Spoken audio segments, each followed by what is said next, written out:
જય શ્રી ગોપાલ. કાંજી અને કમળી એવા જ વૈષ્ણવ છે. ગુણમાલ ભક્તમાલમાં વૈષ્ણવ છે 7મા. પહેલા અહીંયા સાંખી આપેલી છે.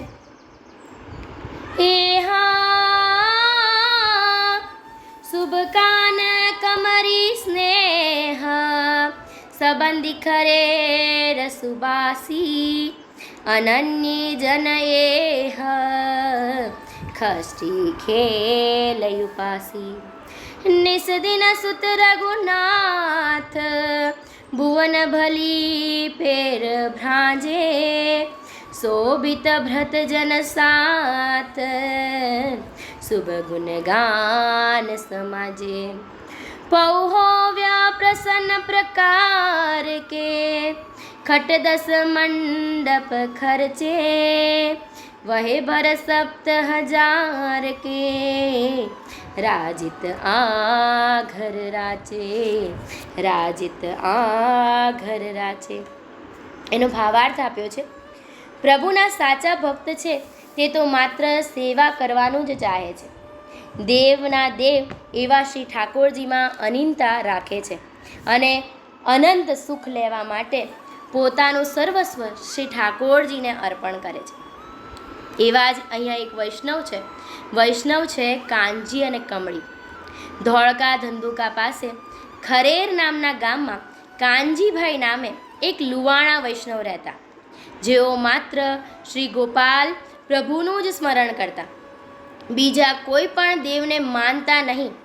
કોઈ દેશી પરદેશી વૈષ્ણવ આવે તેનું સન્માન કરી રાત્રે ભગવદ્ ગુષ્ટ કરતા, કીર્તન કરી આનંદ મનાવતા.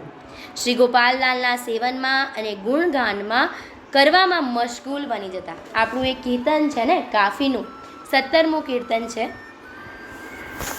ગોપેન્દ્રજીના સેવક છે પણ ધારી, ગોપેન્દ્રજીના સેવક છે પણ ધારી, ગ્રહિતે કે મું કે નહીં મનથી, ગ્રહિતે કે મું કે નહીં મનથી, એહની ગતિ અતિ ન્યારી, હારે હો એહની ગતિ અતિ ન્યારી, ગોપેન્દ્રજીના સેવક છે પણ ધારી. આવા જ સેવક છે કાંજીભાઈ. એ એટલા પણધારી છે કે બીજા કોઈ પણ દેવી દેવતામાં માનતા નથી, કોઈની આગળ પોતાનું શીશ ઝુકાવતા નથી. પતિવ્રતા પાળે પિયુ સાથે વાતન ગમે વ્યભિચારી. એટલે પ્રભુજી સાથે જ પતિવ્રતા પાળે છે.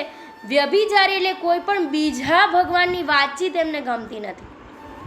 અવર કાંઈ છે નહીં બીજું, અવર કાંઈ છે નહીં બીજું, પ્રેમ પ્રીત ઘણું પ્યારી, ગોપેન્દ્રજીના સેવક છે પણ ધારી. એટલે બીજું કાંઈ ઈચ્છતા નથી, માત્ર શ્રી ગોપાલલાલજીની સેવા ઈચ્છે છે. જે કોઈ પણ બહારગામના વૈષ્ણવ પધારે એ વૈષ્ણવને પોતાના ઘરે બોલાવે છે, એમને સાથે કીર્તન અને ભગવદ્ ગુષ્ટ કરે છે અને આનંદ મનાવે છે. હવે એમના જ સંગી વૈષ્ણવ છે કમરીબાઈ, લુવાર વૈષ્ણવ છે. કોઈ વખત કોઈ સ્થળે મંડપ થતો હોય તો કાંજી અને કમળીબાઈ ત્યાં ગયા સિવાય રહેતા નહીં. વૈષ્ણવોની સાથે હળીમળી આનંદ કરી માળા પ્રસાદ લઈ પોતાને ઘેર આવતા. એમ અનેક મંડપમાં લાવ લેતા.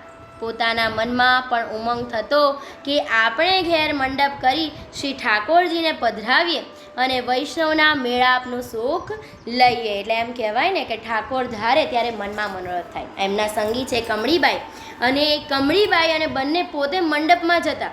ત્યાં ઠાકોરજીને પધરાયેલા જોઈ, વૈષ્ણવોને આનંદ લેતા જોઈ મનમાં ખૂબ સુખ ઉપજ્યો અને મનમાં મનોરથ પણ એવા થતા કે ઠાકોરજીને આપણે પણ આપણા ઘરે પધરાવીએ અને વૈષ્ણવોનું મેળાપનું સુખ લઈએ. હવે પ્રભુ તો કરુણાવાળા છે. એમ કહેવાય કે પ્રભુ ધારે તો જ મનોરથ મનમાં ઉપજે. અહીંયા પુસ્તક છે રસમાલિકા રસતરંગ, પેજ નંબર 79. એમાં મનોરથ કોને કહેવાય એવું મોરારદાસ ઠાકોરજીને પૂછે છે. ત્યારે આપ શ્રી મુક્તિ કહે છે જે જીવના મનરૂપી રથમાં જ્યારે અમો બિરાજીએ ત્યારે જીવના મનમાં મનોરથ ઉપજે. એટલે જ્યારે શું થાય? મનરૂપી રથની અંદર પ્રભુ આવીને બિરાજે ત્યારે જ એના મનમાં મનોરથ ઉપજે, એવું ઠાકોર કહે છે. જે મનરૂપી રથ અમારા બિરાજવા માટેનો છે, એટલે માત્ર તમારું મન કેવું હોવું જોઈએ? મનનો રથ કેવો હોવો જોઈએ?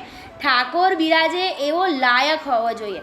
તો પ્રભુ આવીને તેમાં બિરાજે અને પછી એ રથ આગળ ચાલે અને મનોરથ મનમાં ઉપજે. એમ અહીંયા કાનજીબાઈ અને કમળીબાઈને પણ મનમાં પ્રભુ બિરાજ્યા અને મનમાં મનોરથ થયો કે અમારે પણ આવી જ રીતે મંડપ કરવો છે અને વૈષ્ણવોને સુખ લેવડાવવું છે. પ્રભુ પણ ખૂબ કૃપાવાળા છે. તે પોતાના જનને કદી ઓછું આવવા દેતા નથી અને તેમની દરેક ઈચ્છાઓ પરિપૂર્ણ કરે છે. કોઈ સ્થળે મંડપ થતો હોય ત્યાં જવા ઘણા વૈષ્ણવો તૈયાર થાય છે. હવે એકવાર મંડપ થવાનો છે એક સ્થળે અને બહુ બધા વૈષ્ણવો તૈયાર થાય છે અને કાનજીભાઈ તથા કમરીબાઈ પણ તેમની સાથે જવા માટે નિર્ધાર કરે છે. સૌ વૈષ્ણવો સમૂહ ચાલતો હતો ત્યારે મનમાં અતિશય હર્ષ ઉભરાય છે અને શ્રી ઠાકોરજીના ધવલ મંગળ ગાતા ગાતા સર્વ વૈષ્ણવો આનંદથી રસ્તો પસાર કરે છે. કેવી રીતે? જ્યારે આપણે જાત્રામાં જઈએ અને સર્વે આપણું જૂથ સાથે હોય અને ટ્રેનમાં હોઈએ કે બસમાં હોઈએ કે કોઈ પણ જગ્યાએ ધવલ મંગળ ગાતા ગાતા ઠાકોરજીને ત્યાં આપણે જાત્રા કરવા માટે જઈએ છીએ, પ્રભુને મળવા માટે જઈએ છીએ, એનો આનંદ કેવો! એટલે રસ્તામાં કોઈનો હર્ષનો પાર નથી. સૌ કોઈ આનંદથી કીર્તન કરતાં કરતાં આગળ ચાલે છે. આગળ જતાં કાનજીભાઈને એક ચરુ જોયો. એટલે રસ્તામાં જ્યાં ચાલતા હતા ત્યાં એક ચરુ જેવું એમને દેખાયું અને તેમાં ઘણી જ માયા હતી. જો કેટલો શબ્દ રૂપાળો વાપર્યો છે, માયા હતી. ધન હતું એવું નથી કહ્યું, માયા હતી. એટલે ધન શું છે? માયા સ્વરૂપ છે. એટલે કાનજીભાઈએ જ્યારે એમાં માયા જોઈ ત્યારે કાનજીભાઈ વિચારવા લાગ્યા કે આ માયા કોની હશે? એ જમીનમાંથી નીકળી છે માટે વ્યાજબી રીતે તેનો માલિક તો રાજા જ ગણાય. કેટલા ઉત્તમ વિચાર! ઠાકોરની સેવા કરવાવાળા ભગવતીજન. એટલે એમણે કહ્યું કે આ ધન છે, લાલચ મનમાં કે લોભ ઉપજતો નથી. જેવા એ એની અંદર ચરુમાં એ માયા જોવે છે તો મનમાં એવો વિચાર થાય છે કે આ ધન કોનું હશે?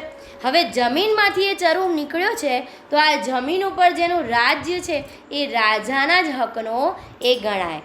એટલે અહીંયા ત્રોટક આપેલું છે, લઈને સહુ માલનું પાળ ગૃહે સહુ વૈષ્ણવ સાથ તદા વિચરે ધન સોંપી બધું નૃપની સમીપે કહે આવિત આપ તણું સહુ એ જ છે. પથમાહી જતા મળ્યું મુજને ઉપભોગ કરો પ્રિય રાજને વસુધા પરથી કંઈ ચીજ જડે નૃપતિ હકદાર રસદાય ઠરે. એટલે કહે છે કે આ જમીનમાંથી નીકળ્યું છે એટલે એના જે રાજા છે એ જ હકદાર હોય. અહીંયા એનો ભાવાર્થ છે કે આ બધો માલ લઈ વૈષ્ણવ જૂથ સહિત તે ગામના રાજા પાસે આવે. એટલે જેટલું મંડળ બધું મંડપ જવા નીકળ્યું હતું એ બધા જ આ ચરુ લઈને રાજા પાસે જાય છે. કાનદાસે બધો માલ રાજાની સમક્ષ મૂક્યો અને કહ્યું, આ બધો માલ રસ્તામાં જતાં મને મળ્યો છે માટે તમો એ રાખો, કારણ કે જમીનમાંથી કાંઈ ચીજ નીકળે તેના હકદાર રાજા જ છે. એટલે કાનજીભાઈએ ચરુ રાજા પાસે મૂક્યો અને કહ્યું કે ભાઈ આ અમને રસ્તે જતાં મળ્યો છે તો હવે જમીનમાંથી નીકળ્યો છે તો એ રાજાના જ હકનો હોય તો એ તમે રાખો. એ સાંભળી રાજા વિચારમાં પડી ગયો કે આ કોઈ વિચિત્ર ઘટના છે. એટલે કે અત્યાર સુધી કેટલા બધા એ રસ્તાથી પસાર થયા, હવે કોઈને મળ્યો નહીં, આમને જ મળ્યો. આ ઘટના તો વિચિત્ર છે. આટલું બધું દ્રવ્ય જોઈ કોની વૃત્તિ ચલાયમાન ન થાય? એટલે આટલું બધું ધન જોઈને કોણ લાલચ ન કરે? કોણ અહીંયા રાજાને દેવા આવે?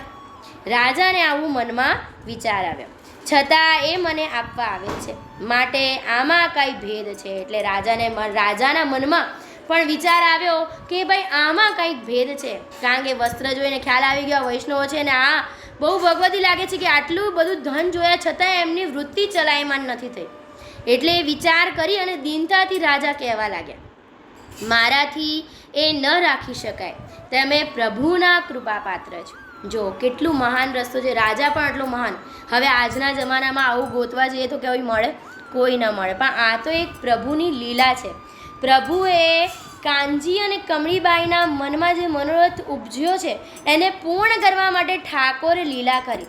જેમ મોરારદાસને રથમાં બેસાડી અને પ્રભુએ પલવારમાં સુરકાને પાદર પહોંચાડ્યા, એવી જ રીતે ઠાકોરજીએ અહીંયા મનમાં મંડપનો મનોરથ ઉપજતા કાનજી અને કમળીબાઈને ધન ભરેલો ચરુ મળ્યો એવી રીતની લીલા કરી. હવે રાજાને આપી છે, પણ રાજા પણ એ ધન લેતો નથી અને કહે છે કે આ મારાથી ન રાખી શકાય. તમે પ્રભુના કૃપા પાત્ર છો, તમારા ઉપર પ્રભુની કૃપા થઈ છે, તેથી તમને આ માયા મળી જણાય છે. એટલે રાજાને ખ્યાલ આવી ગયો, મનમાં ખબર પડી ગઈ કે હવે આ તમારા ઉપર ઠાકોરની કૃપા થઈ છે અને આ તમને મળ્યો છે એટલે આ તમારું જ કહેવાય. તમે તો મહાન વૈષ્ણવ જ અધિકારી છો. એટલે આ ચરુના જો અધિકારી હોય તો તમે સર્વે વૈષ્ણવો જ છો. એ આપ સહુનું જ જણાય, તે લઈ તમે જ ઉપયોગ કરો એમ કહી તમને સર્વ સોંપી દીધું. અને આવું કહી રાજાએ તો ધન ભરેલો જે ચરુ હતો એ બધા વૈષ્ણવોને પાછો સોંપી દીધો. બધા વૈષ્ણવોએ મળી વિચાર કર્યો કે કાનદાસને હાથ લાગ્યું છે માટે તે જ લઈ જાય. હવે બધા વૈષ્ણવો વિચાર કર્યો કે ભાઈ આપણને તો કોઈને મળ્યું નથી, આ તો કાનદાસને મળ્યું છે, તો કાનદાસ જ આ ધન ભરેલો ચરુ લઈ જાય, તેના હકદાર તે જ છે. વળી રાજાએ પણ એ ધનનો ચરુ કાનદાસને જ સોંપ્યો છે. સૌની આજ્ઞાથી કાનદાસે તે લીધું અને પ્રભુની કૃપા માની અને કહેવા લાગ્યા. હવે વૈષ્ણવ એ તો પોતે ભગવતી ઠાકોરમાં આટલું જાણે, હવે પરિશ્રમ વિનાનું મળેલું ધન કેવું છે કેવું નહીં એ સર્વસ્વ વિચાર કરે. એવું થાય કે આ ધન હું કઈ રીતે રાખી શકું, મેં આની માટે કોઈ પરિશ્રમ કર્યો નથી. એટલે અહીંયા હરિગીત એક આપેલું છે, શું છે? ધન આ મળ્યું પણ શું કરું, મહેનત કશી કીધી નથી, શ્રમ વિણ કાંઈ આવી મળે, તેમાં કશી સિદ્ધિ નથી. એટલે ધન આ મળ્યું પણ હું શું કરું, એમાં મેં મહેનત કાંઈ કીધી નથી. શ્રમ વિણ કાંઈ આવી મળે, એટલે શ્રમ વિના પણ કાંઈ પણ મળે તો એ કોઈ જ સિદ્ધિ કહેવાય નહીં.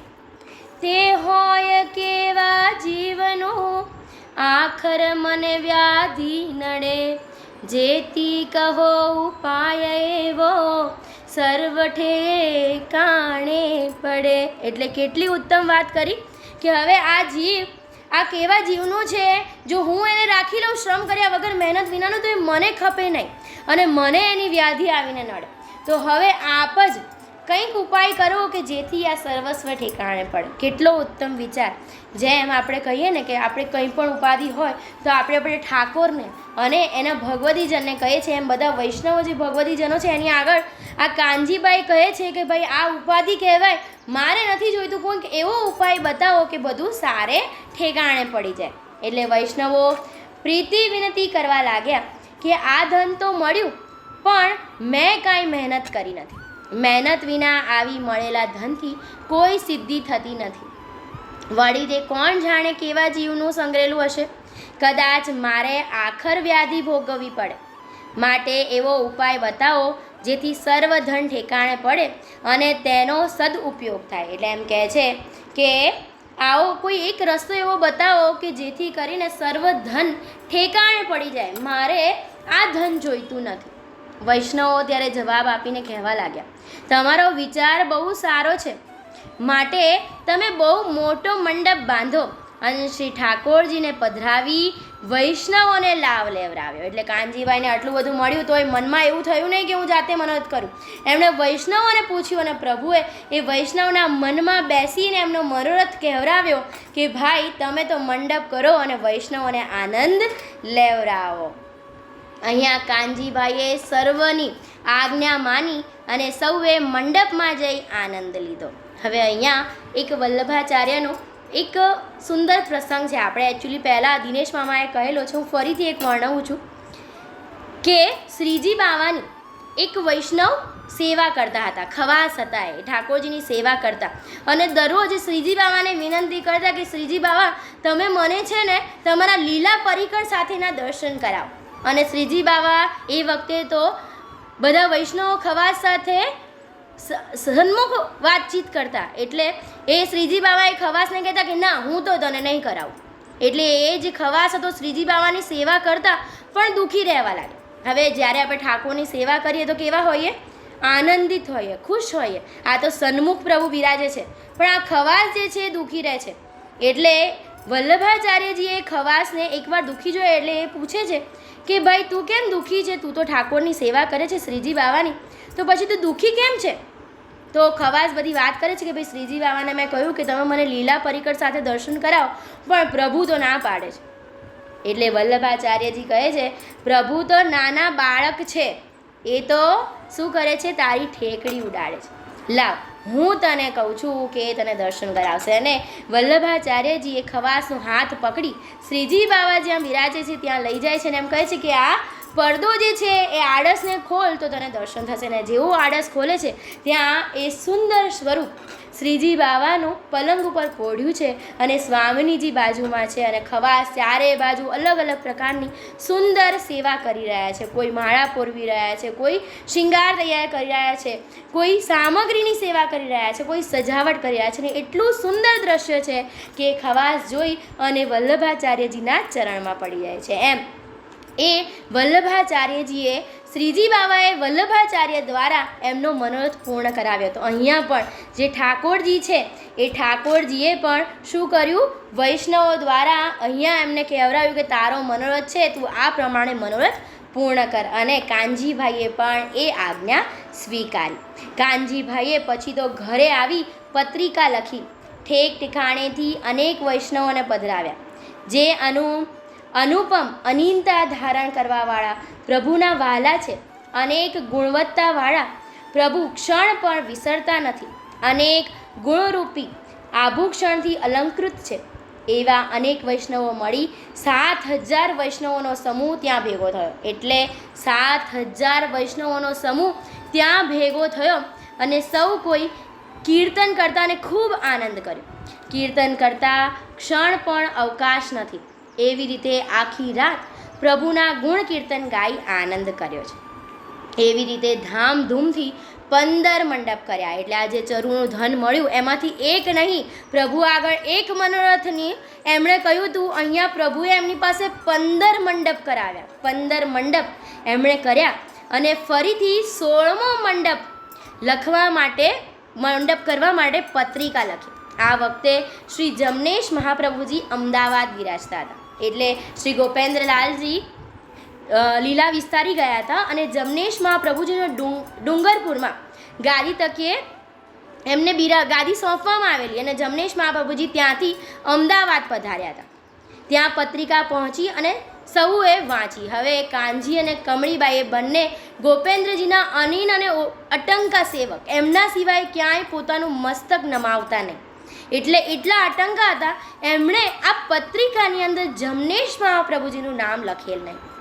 વૈષ્ણવોએ પત્રિકા વાંચી અને જમનેશ મહાપ્રભુજીને કહ્યું, મહારાજ આપને તો આમંત્રણ જ નથી, તો આપના વિના તે મંડપ ઉપર જાશું નહીં. એટલે રાજનગરના જે વૈષ્ણવો છે બધા એમ કહે છે કે ભાઈ આમંત્રણ તમને નથી તો અમે કોઈ એમાં નહીં જઈએ.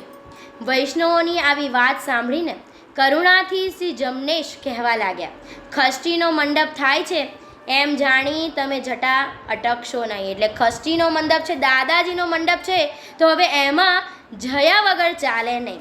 દાદાજીનો ઉત્સવ થાય છે, મને પણ ત્યાં આવવાની છે. જમનેશ મહાપ્રભુજી કરુણા કરે છે. એમને ખબર કે આ અનિન અને અટંકા મારા સેવક છે.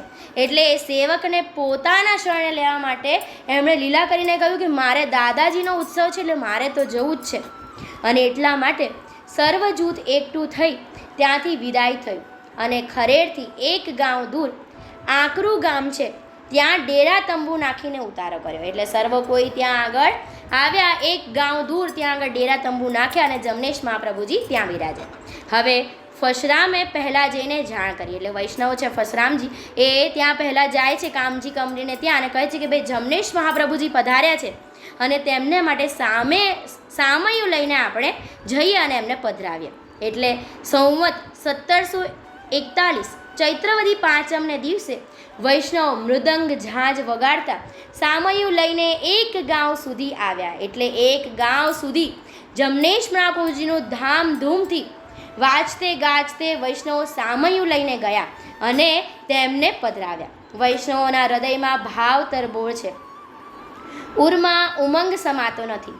પછવાડે મહિલાઓ મલકાતી જશ ગાતી ચાલી આવે છે. એ લીલાનો અનુભવ જેણે માણ્યો હોય તે જ જાણી શકે. એટલે એટલા આનંદ સાથે રાસ, હિંચ, કીર્તન, કિલ્લોલ કરતા બધા સામયું લઈને જાય છે. એ જે વૈષ્ણવો છે એણે જે લીલા માણી છે એ જ એનો આનંદ કહી શકે, એટલો આનંદ છે. એ સમયનું વર્ણન તુચ્છ જીવ શું કરી શકે? આનંદમાં આખી રાત વીતી ગઈ. 1.5 કલાક દિવસ ચડ્યો.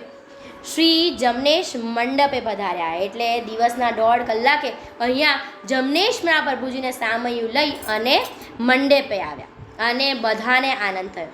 સહુએ પૂરણ પ્રસાદ લીધા.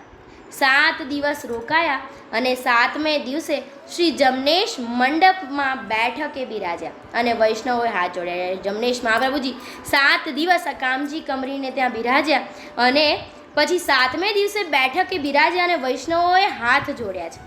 તે વખતે કાનજી કમરીને અચરજ ઉપજે એવું દેખ્યું. શ્રી જમનેશના સ્વરૂપમાં શ્રી ગોપાલલાલજી તથા શ્રી ગોપેન્દ્રજીનું સ્વરૂપ એમને અહીં દેખાય છે. આપણે ઓલું કીર્તન છે ને, ખ્યાલનું પદ છે,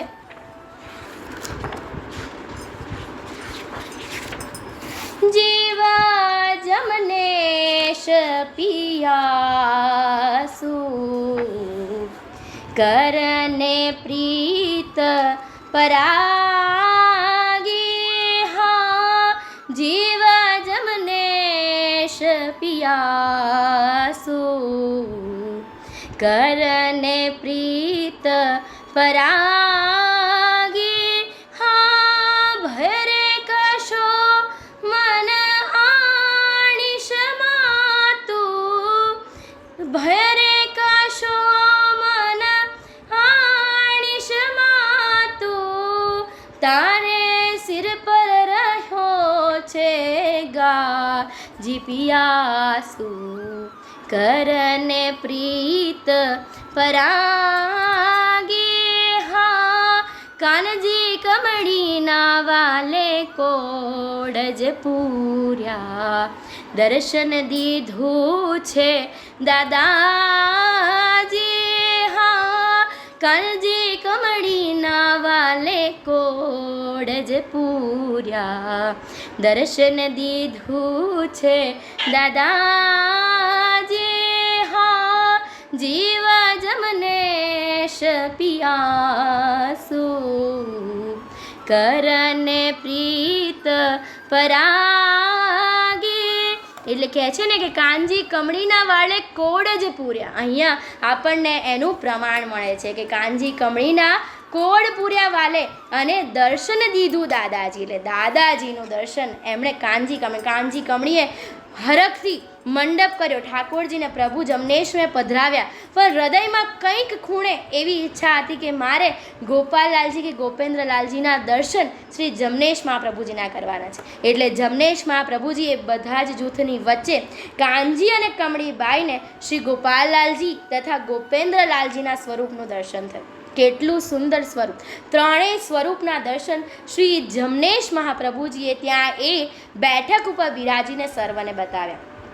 કાનજી ભાઈ અને કમરીબાઈ તેમની પાસે ગયા અને ચરણ સ્પર્શ કર્યા. એટલે તે દિવસથી કાનજીબાઈ અને કમરીબાઈ માની ગયા કે ત્રણેય સ્વરૂપ એક જ છે અને તે દિવસથી એ ત્રણેય સ્વરૂપનું ધ્યાન કરવા લાગ્યા. એવું કહેવાય છે કે પહેલાં જ્યારે ઠાકોરજી બિરાજતા એટલે ગોપાલલાલના સેવક હોય એ જય ગોપાલ બોલતા, ગોપેન્દ્રજીના જે સેવક હોય એ જય ગોપેન્દ્ર બોલતા અને જમનેશ મહાપ્રભુજીના જે સેવક હોય એ જય જમનેશ બોલતા. પણ જ્યારે અહીંયા કાનજીભાઈને અને જૂથને ત્રણેય સ્વરૂપના દર્શન કરાવ્યા અને પછી જમનેશ મહાપ્રભુજીએ આજ્ઞા કરી કે આપણા એક જ ઘરના કુળના બધા સેવકો એક જ છે, એ અમારા દાદાજી અને એ પિતાશ્રી છે. તો એટલે આ સમાજના આ ન્યારી સૃષ્ટિના બધા સેવકોએ મળતી વખતે માત્ર જય ગોપાલ બોલવું અને ત્યારથી આપણી સૃષ્ટિનું બંધારણ એક થયું. તે દિવસથી ત્રણેય સ્વરૂપની એકતા ખરી. ત્રણેય સ્વરૂપના સેવક એકત્ર થયા અને જય ગોપાલ સર્વ કહેવા લાગ્યા. એટલે તે દિવસથી આપણી સૃષ્ટિમાં જય ગોપાલ કહેવાનો રિવાજ શરૂ થયો. એ પ્રમાણે પોતાના જીવોને આનંદ આપતા, સુખમાં અધિકતા કરતા આપ ઉખરલા પધાર્યા. ત્યાં કસિયાભાઈ રાજગરના દીકરા ગોપાલદાસ અને તેમના દીકરા રઘા રાજગર ઉપર કૃપા કરીને દર્શન આપ્યા અને તેમની કૃપાનો ક્યાંય પાર નથી. આવા હતા કાનજીભાઈ અને કમરીબાઈ. અહીંયા એમનો પ્રસંગ પૂર્ણ થાય છે.